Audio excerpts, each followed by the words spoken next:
Nous retrouvons Pasteur Edo Komi et Adama Adjaranou pour la suite du débat.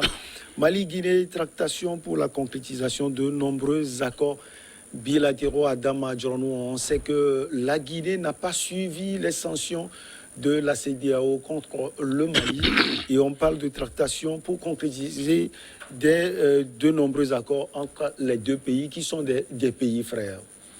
Oui, je crois qu'aujourd'hui, les faits me donnent raison quand je disais que la CEDEAO avait pris soin de pouvoir analyser tous ces passerelles-là qui puissent permettre au Mali de pouvoir se souffler un temps soit peu et en attendant que les bonnes décisions soient prises pour revenir donc à la normale. Je pense qu'aujourd'hui, lorsque nous suivons très bien les propos d'Alassane Ouattara, c'est une évidence. Et je pense que la junte aujourd'hui, puisque c'est au nom de cette population qu'elle essaie aujourd'hui de pouvoir donc mener des tractations pour ne pas asphyxier tant soit peu donc le Mali. Mais ce qui, à mon humble avis, n'est qu'une divagation. Puisque, quoi qu'on dise, vous savez, nous sommes dans un environnement où nous traversons déjà une vie chère, si même nous sommes dans une logique normale. Et maintenant, on nous dit que voilà, nous faisons des tractations pour peut-être faire transiter les choses de Nouakchott, de la Tunisie par là, faire des tractations avec la Guinée par-ci. Or, nous avons à côté des ports qui, entre-temps, desservaient dans le Mali, mais on était dans une situation de vie chère. Imaginez-vous que cette tractation-là donc aboutisse. De toutes les façons, il y a donc la distance qui va s'ajouter. Donc, ça voudrait dire quelque part que, à part cette vie chère que nous vivons, disons, dans un conglomérat général, on va encore en rajouter aux populations donc, du Mali. Donc, je me dis, cette lutte-là, qu'on mène au nom de cette population ou au nom de ce peuple-là, comme eux-mêmes ont l'habitude veulent quand même le faire croire, n'en est pas un.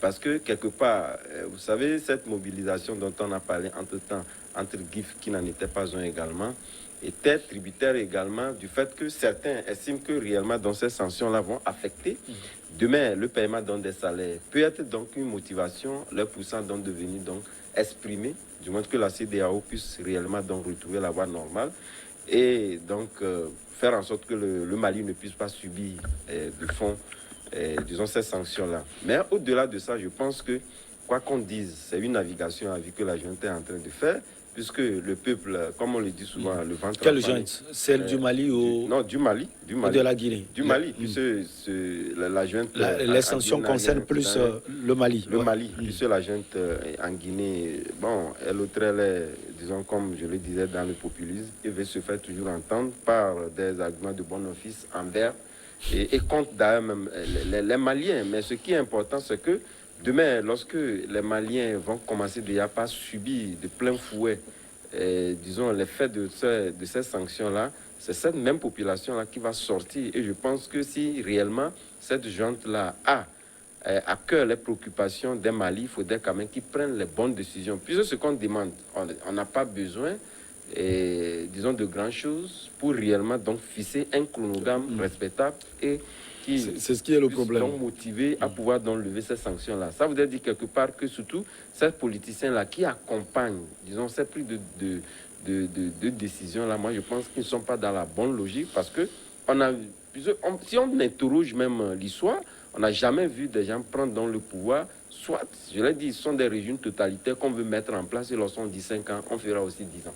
Donc c'est en ce sens que je dis aujourd'hui, normalement, ces politiciens-là qui sont à l'avant-garde, accompagnant cette junte-là dans ce désordre-là, doivent comprendre qu'ils ne sont pas dans la bonne voie et directement doivent appeler ces juntes-là à prendre les meilleures dispositions pour faire en sorte que la CEDEAO puisse lever ces sanctions-là.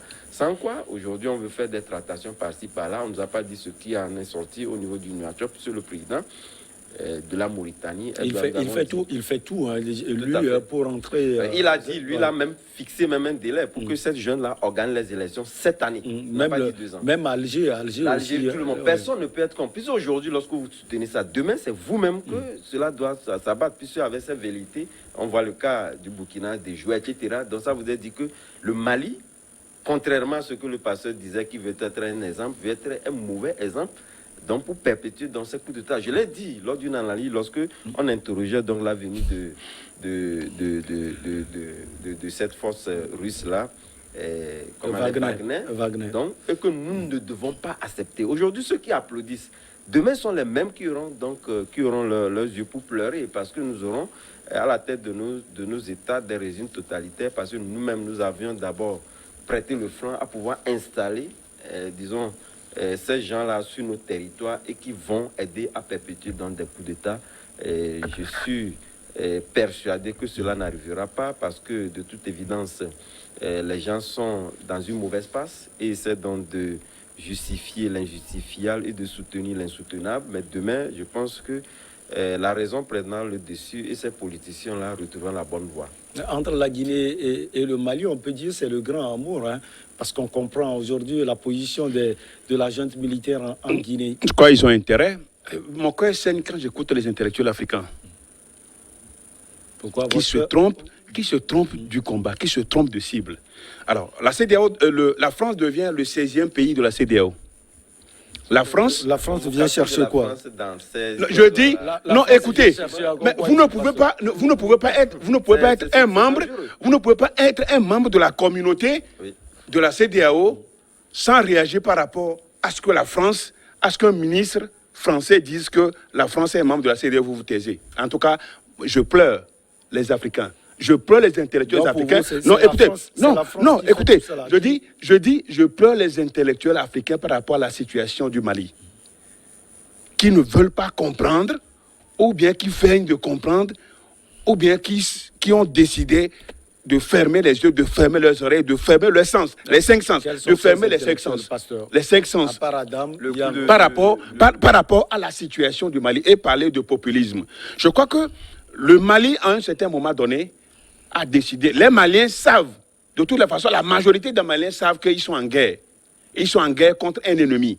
Et il faut travailler non pas pour eux, mais pour le peuple malien de demain. Hein, c'est l'avenir qui compte pour les Maliens. Ils vont souffrir. Il parle tout à l'heure qu'on va avoir à la tête de nos pays des régimes totalitaires. Qu'est-ce que nous avons aujourd'hui?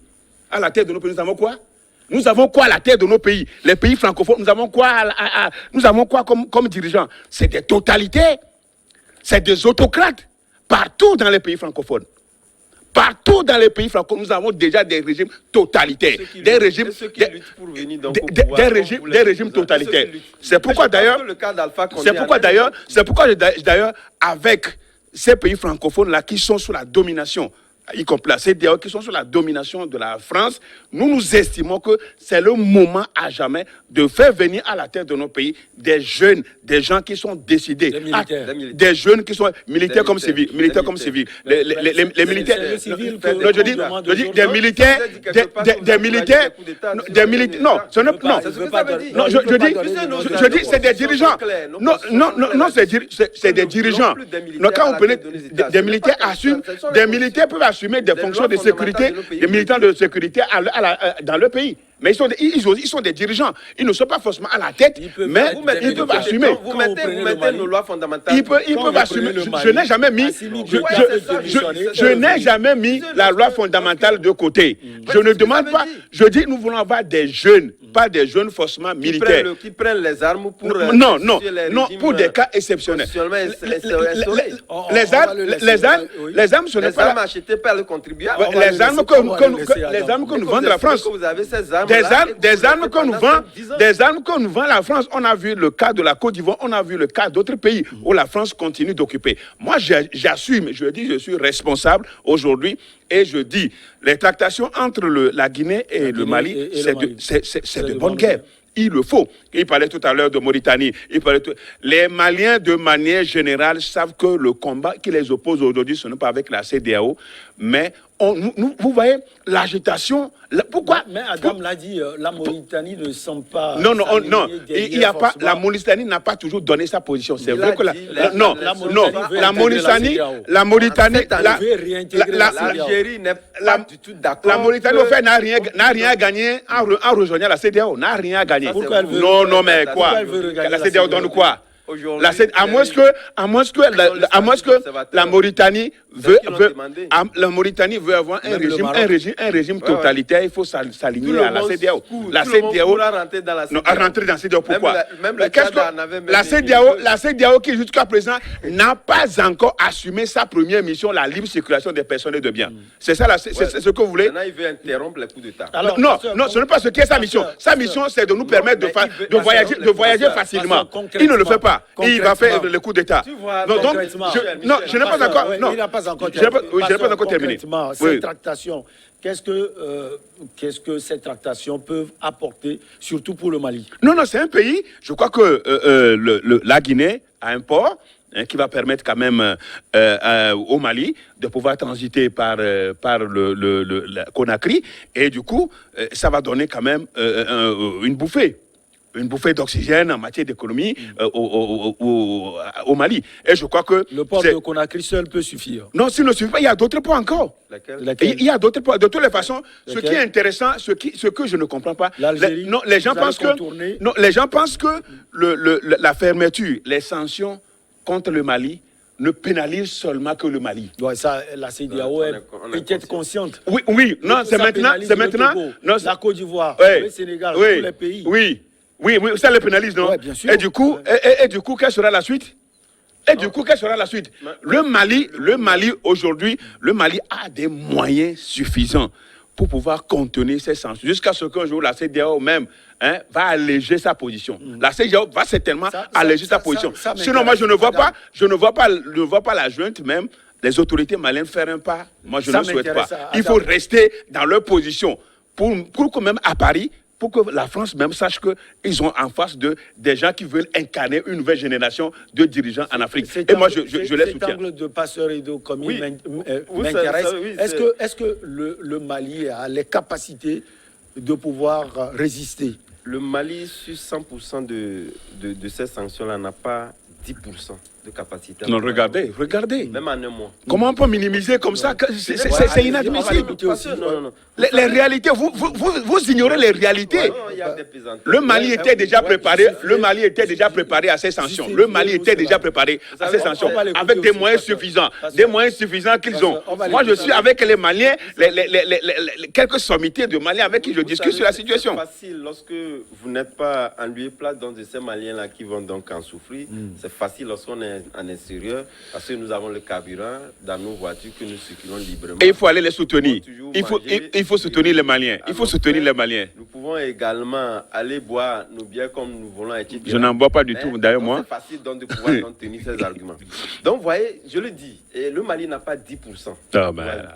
Résister vous ignorez les réalités, vraiment. Dans un pays qui exporte pratiquement le pétrole, les matières disons les matières de première nécessité pratiquement entièrement. Tout ce que le Mali a en échange avec les autres pays, c'est vrai, il y a l'or qui est pratiquement aujourd'hui, qui n'est pas un besoin assez vital, surtout lorsque nous prenons nos pays de la CEDEAO. On parle du bétail. Le Mali peut s'appuyer sur la Chine, sur la Russie. On peut prendre la Russie et la Chine. On est d'accord, ce sont des partenaires. Financièrement la Chine, militairement la Russie. Mais oui, on est d'accord. Ça dit que de toutes les façons, aujourd'hui, la CEDEAO n'est pas... Un mois va passer bientôt, on verra si le Mali va aucun pays subsister. De la CEDEAO, on est d'accord qu'on puisse donc faire des interventions militaires, même si, entre-temps, la CEDEAO avait voulu activer sa force en attente, etc. Mais ce n'est pas... Je pense que c'est la Benjamin des propositions. Au même moment, vous avez l'argent à partir du moment où vous avez cette fermeture de frontières. On peut donc ériger donc des ponts aériens pour faire donc transiter les choses de la Chine au Mali ou bien de la Russie. Je n'y crois pas. Et lorsque vous prenez aujourd'hui, on parle de la Russie. Les gens ignorent la Russie, la place de la Russie. Lorsque nous prenons l'échelonnement dans des puissances, il occupe la 11e place. En termes de richesse, la Russie n'est pas là. Économiquement, vous le dire. 11e place. Donc, voyez-vous, donc tout ça là, je pense que la junte a intérêt. Mais la Russie seule fait peur à l'Occident.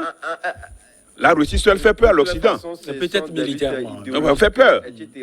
Les négociations entre l'Europe, entre l'Occident et la Russie. Ce sont des extrêmes auxquels on ne souhaitera pas que cette junte-là, d'abord illégale et illégitime, à la tête de ce pays-là, puisse arriver. Je pense que c'est prendre en otage le destin de toute une nation, étant donné d'abord que cette nation-là ne vous a pas affecté. Et disons, ce pouvoir-là, le pouvoir arraché, vous voulez donc vous maintenir. Ce n'est pas aussi cela le problème. Non. C'est le grand problème. Non. Le grand problème, c'est Non. on fait croire à Loin de là. international. Loin de là. Nous avons en face une population qui soutient donc la junte. Moi, je n'ai vu nulle part. Vous prenez donc un pouvoir en place pour vouloir donc organiser une manifestation qui ne mobilise pas des foules. Et je pense qu'à la veille de cette manifestation, il y avait des dirigeants politiques maliens qui sont sortis, et lorsque vous opprimez, vous allez vous fermer les écoles. Non, Kita, non, mais ce ne sont pas les enfants, ce ne sont pas les enfants. Non, non, non, non, non, non, non, non, non, non, non, il y a... Je n'ai pas dit que toute la population malienne, et comme je l'ai dit aujourd'hui, il y a d'autres motivations qui peuvent, lorsque nous ne prenons pas les fonctionnaires, parce que ça pertinemment qu'à la fin du mois, il serait difficile, même si la fin du mois de janvier, on arriverait à payer le mois de février, c'est pas évident. C'est pas évident. Donc, quelque part, même si on paie, et que vos salaires n'arrivent pas, nous avons des flambées des prix, que d'ailleurs même nous, les pays où on n'est pas des pays en crise, nous commençons déjà par en souffrir, c'est très difficile que le Malien puisse donc supporter cela. C'est pourquoi moi je dis aujourd'hui, il faudrait que la rationalité puisse prendre le dessus de tout acte posé. Si tel est que on essaie véritablement donc de poser cette politique-là au nom de ce peuple-là qu'on veut véritablement soutenir, etc. Il faudrait quand même que la rationalité puisse prendre le pouvoir. Puisque ce qu'on demande, la jeune peut ne pas être au pouvoir et mener cette lutte-là. On n'a pas fondamentalement besoin d'être au pouvoir. Une autre personnalité peut mener et créer vraiment des artifices. Assimi Goïta, voilà, même Choguel Kokala Maïga, organiser les élections. Lui qui est politicien, qui essaie aujourd'hui de soutenir ces gens. De révéler, pas il ne soutient pas, il révèle. Il révèle les choses de la France. Des passerelles sur la manière dont on prévoit la gouvernance du Mali demain, et avoir un cadre de concertation, permettre à ce cadre de concertation-là de prendre des décisions pour lutter contre ce djihadisme-là. Si tel qu'on dit, les mesures efficaces employées aujourd'hui, eux-mêmes le disent, qui sont plus efficaces que ce qu'a déployé tout l'ONU, les Barkhane, etc. Je n'en sais rien, mais je dis aujourd'hui, on n'a pas fondamentalement besoin d'être au pouvoir pour lutter contre le djihadisme, puisque d'ailleurs même c'est leur rôle premier. Alors, ce qui intéresse, la position de la Guinée... oui. Ça, on n'est pas étonné. La Guinée a des soucis avec la CEDEAO. C'est une manière de dire à la CEDEAO, écoutez, bon, nous sommes là, nous allons soutenir le Mali. C'est tout à fait normal. Le soutien de la Guinée à la Mali, au Mali est tout à fait normal, mais c'est une évidence. C'est une évidence, on n'en a pas besoin d'aller loin pour les deux peuvent savoir. Gagner la bataille face à la CEDEAO. Non, pas seulement les deux. Il y a d'autres aussi qui s'ajoutent. Il y a d'autres aussi. Il y a d'autres aussi de la Mauritanie. C'est ça, la Mauritanie. Il y a l'Algérie. Qui est en attente pour intégrer la CEDEAO. Vous savez, même, vous savez, l'Algérie récemment a dit qu'elle souhaite. C'était une sortie. C'était une sortie politique qui est déjà rentrée dans les placards, Et je reviens sur le sujet quand j'écoute Adam par rapport au Mali, à la situation du Mali. Je ne comprends pas. Je dis, l'Afrique a encore du chemin à faire pour sortir. Parce que vous prenez l'élection d'un civil à la tête du Mali. Vous savez ce que ça ressemble? Ça ressemble seulement à une visite de travail et d'amitié en France, à Paris, à l'Élysée. Et puis on vous dit, monsieur, voilà ce que vous allez faire. Donc vous corroborez votre envie de voir les militaires au pouvoir dans la sous-région. Les militaires au Mali, refonder vraiment sur des bases claires, que même si un civil venait... Et ce sont les militaires qui peuvent le faire. Qui peuvent le faire au Mali. La situation du Mali, ce n'est pas affaire de... Même dans l'espace CEDEAO. Non, je ne parle pas de l'espace CEDEAO, je parle du Mali actuellement, la situation du Mali. Donc Choguel Maïga ne peut pas faire l'affaire. Non, je parle du Mali. Il faut que les militaires achève ce travail, refonder le Mali, poser des bases claires pour que si un civil venait au pouvoir, qu'on ne tentait plus, qu'il n'y a plus de tentative d'abord de réviser la Constitution pour se pérenniser au pouvoir, vouloir faire un troisième mandat, un quatrième mandat, il faut que les fondements soient posés avant que le civil ne vienne. Mais c'est ça la complexité du sujet du dossier malien. Et les Africains doivent comprendre. Moi, je le dis toujours, même si on me dit, pourquoi on invite la France, il faut toujours l'inviter parce que c'est elle qui parle du dossier malien que tout autre. La résolution à l'ONU, c'est qui? La résolution à l'ONU, c'est qui? La France supporte la résolution, c'est qui? le Mali. Ces forces maliennes, ces forces au Mali ont fait quoi pendant 8 ans?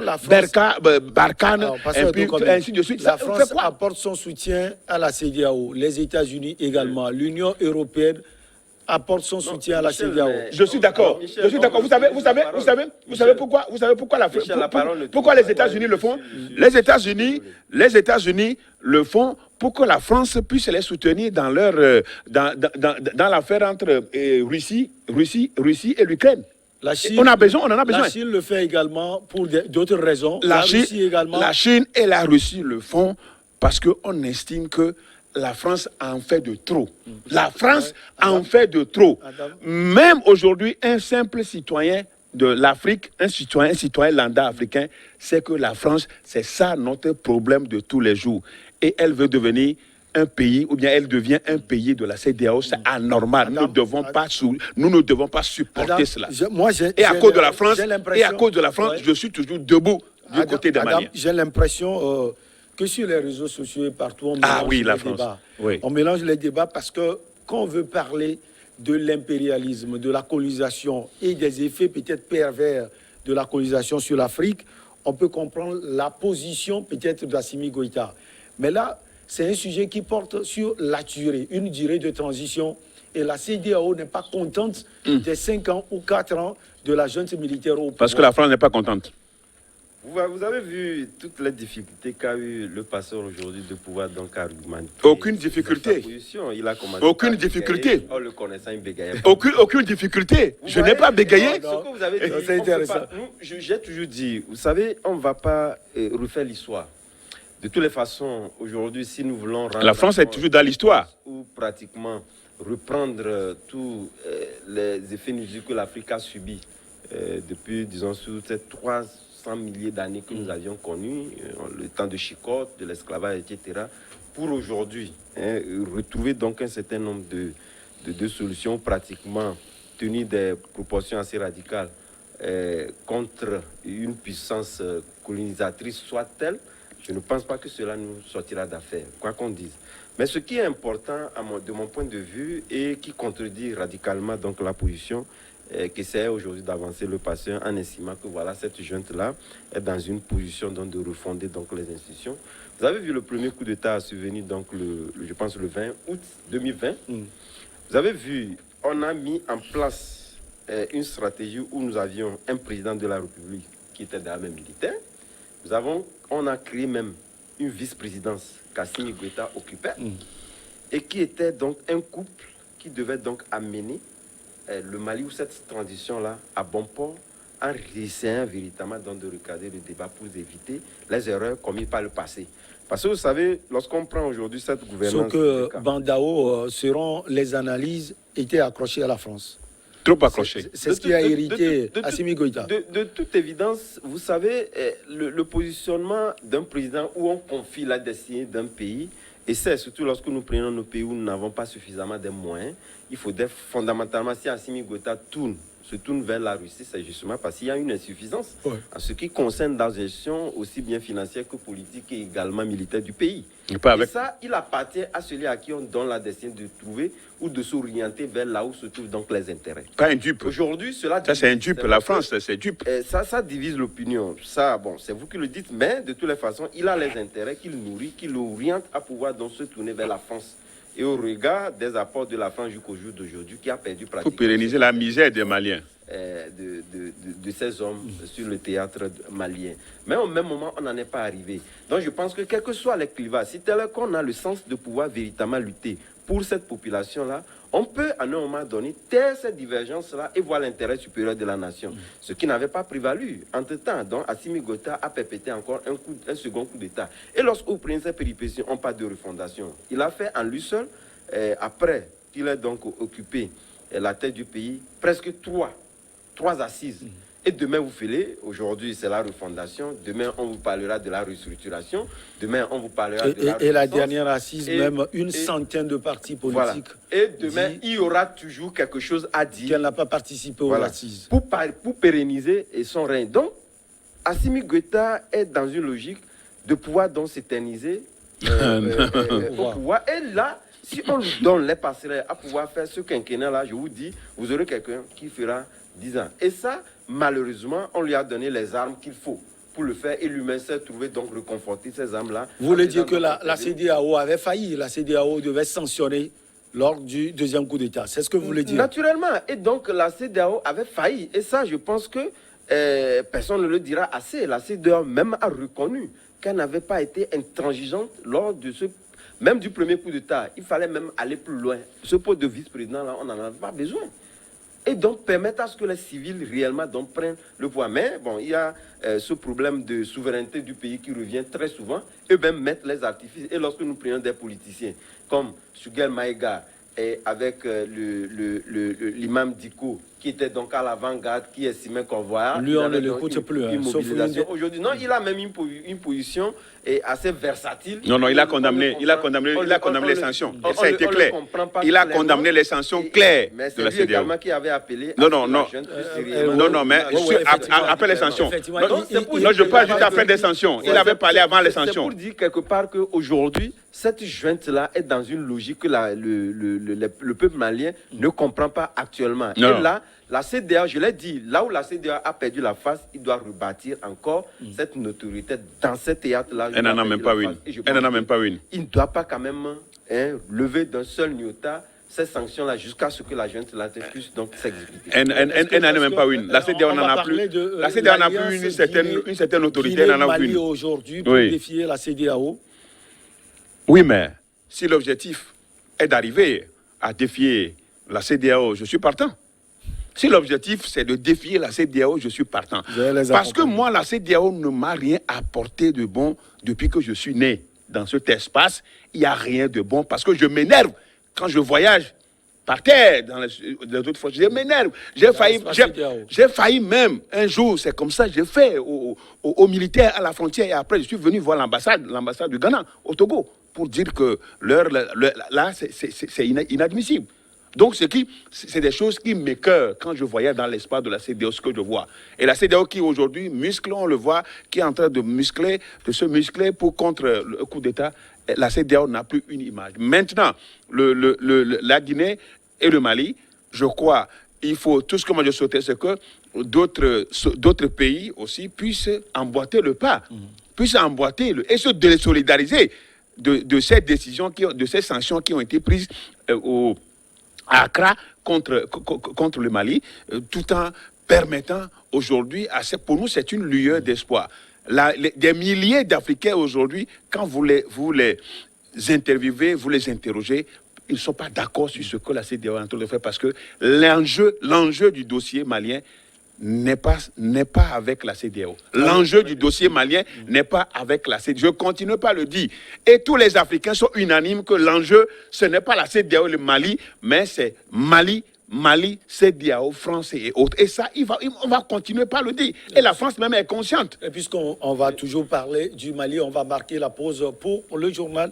On revient parler de cette sortie du président ivoirien Alassane Dramane Ouattara.